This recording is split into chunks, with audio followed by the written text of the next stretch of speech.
مصاحب number 30۔ اس کے بعد تیار رہیں مصاحب نمبر 26۔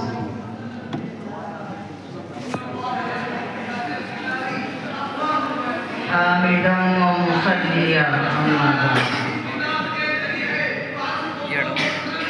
معزز سامعین کرام، نیٹ تو بند کر دے منشور۔ آج دنیا میں ظلم کا دورہ ہے۔ ہر شخص ایک دوسرے کا مال و اسباب ہڑپ کرنے کے چکر میں ہے۔ وہ سوچتا ہے کہ دوسرے کا مال ہتھیا کر میں اپنی جائیداد میں اضافہ کر لوں گا،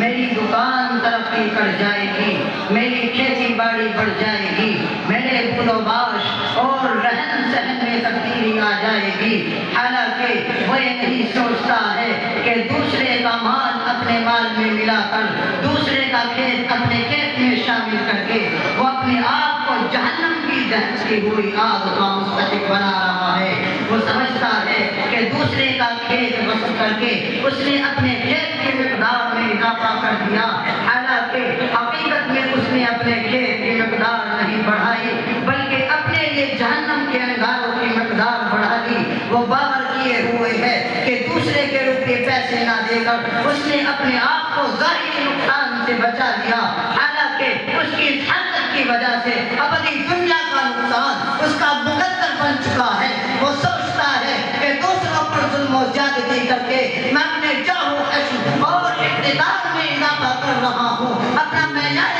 زندگی بلند سے بلند کر رہا ہوں، حالانکہ اس کے یہ افعال دوزخ کے شعلوں کا لباس پہنا رہے ہیں۔ آج کا یہ انسان کس قدر نادان ہے،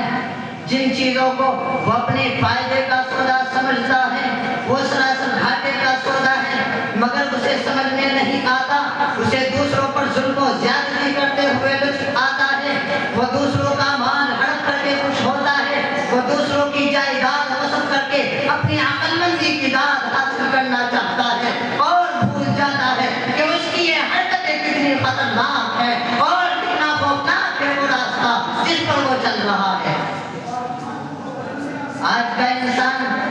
عدالتوں کا سہارا لے کر مقدمات لڑ کے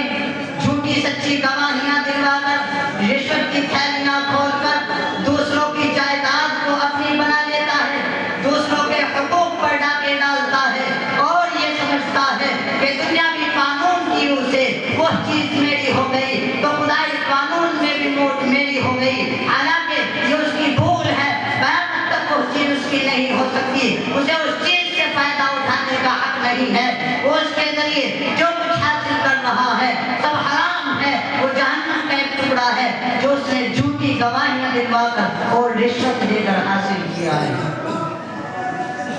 حضرت ام سلمہ رضی اللہ عنہ کی روایت ہے، رسول اللہ صلی اللہ علیہ وسلم ارشاد فرماتے ہیں، میں ایک انسان ہی ہوں، تم لوگ اپنے جھگڑے میرے پاس لے کر آتے ہو سکتا ہے تم میں کا کوئی دوسرے کے مقابلے میں اپنی بات کو زیادہ بنا سوار کر پیش کرنے کا ماہر ہو، لہذا میں اس کو سچا سمجھ کر اسی کے حق میں فیصلہ کر دوں، بس سن لو جس کے لیے میں اس کے بھائی کے حق سے فیصلہ کر دوں وہ اسے ہرگز نہ لے، کیونکہ وہ جہنم کا ایک ٹکڑا ہے جو میں اسے کاٹ کر دے رہا ہوں۔ ایک حدیث میں آتا ہے، من ادعا ما لیس لہ فلیس منا ولیتبوأ مقعدہ من النار، جو کسی ایسی چیز کا دعویٰ کرے جو اس کی نہ ہو وہ ہم میں سے نہیں، ایسے شخص کو اپنا ٹھکانہ جہنم میں ڈھونڈ لینا چاہیے۔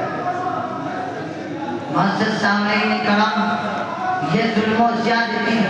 اور دوسروں کی جائیداد پر ناجائز قبضہ کرنا حقوق العباد میں سے ہے، اور حقوق العباد حقوق اللہ سے بھی زیادہ خطرناک ہے۔ اللہ تعالیٰ اپنا حق چاہے گا تو معاف کر دے گا، مگر بندوں کا حق بندے ہی معاف کرے تو کرے، اللہ معاف نہیں کرے گا بلکہ قیامت کے دن بڑے خطرناک طریقے سے وصول کیا جائے گا۔ میں اپنی بات کو ختم کرتا ہوں ایک شعر کے ساتھ، وہ غیرتیں وہ صبر وہ ایمان ہے کہاں،